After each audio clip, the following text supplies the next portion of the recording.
What's going on, guys? My name is FrostyMate and welcome back to another League of Legends Wildrift video. In this video I'm going to show you guys 3 major tips and tricks in order to rank up fast in Wildrift. I went from bronze 1 to gold 5 in just one day by using these tips, so make sure that you're watching the whole video so you can implement these too. But just before we get into the video, guys, if you find any of these tips or tricks helpful, it really means a lot to me if you gave this video a like. I know every content creator asks this, like, trust me, I've watched a lot of YouTube videos and they do this every single time, but it does really help the channel grow, really helps me out, and it's free, so consider subscribing as well if you found any of this content helpful. So the first tip goes without saying is that you just have to grind and play loads and loads of games. You have to play a lot of hours per day in order to climb the ranks. I played 26 games, guys, in that one day in order to go from bronze 1 to gold 5. That is a lot of time and it did take the majority of the day, but it was actually a great achievement for me because I've never actually just sat down and played and sort of grafted that hard, and it was really a good feeling when I managed to get gold 5.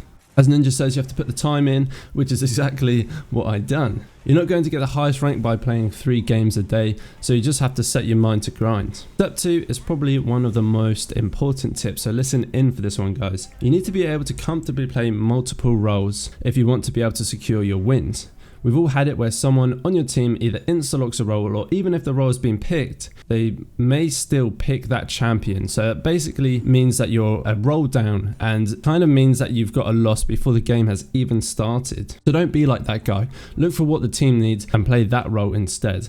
I'm a support main, but there's been times where someone else has chosen support, and that's fine, you know. I don't then pick support as well because that just makes it stupid, so I've had to play other roles. So I like to play mid laner, and also I've done jungle a few times. Now I'm not the best at them, but I can comfortably play them, you know. Obviously support is my main role and I like that the most, but in tough times where somebody else has unfortunately chosen the role that I want to play, you just have to suck it up and choose a different role. I would suggest practicing other roles in normal mode or even AI just to get a feel for it before you go into ranked, because you don't want to be going into it blind. And finally, the last tip that I have for you guys in order to get your rank up fast in Wildrift is communication. Now communication can mean lots of things, either playing with a friend or even potentially a 5-man squad, or pinging the map to let your team know that there's a potential gank or they need to retreat or they need to help you. You know, communication is very key in a game like League of Legends, and if you don't have good communication, you're going to struggle to win the game.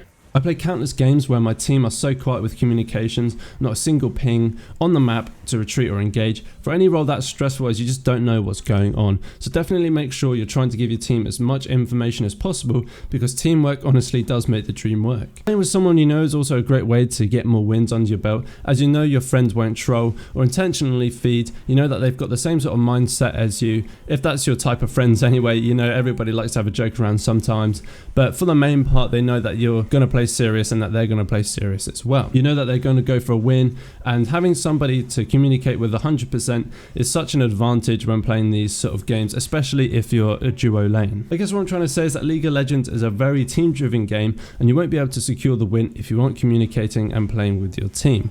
So without further ado, guys, that is the end of the video. I hope this video has helped you in any way, shape or form. If it has, it'd be greatly appreciated if you gave this video a like, subscribe if you are new, and that's all I have to say, guys. So enjoy the rest of your day and I'll see you in the next video. Take care.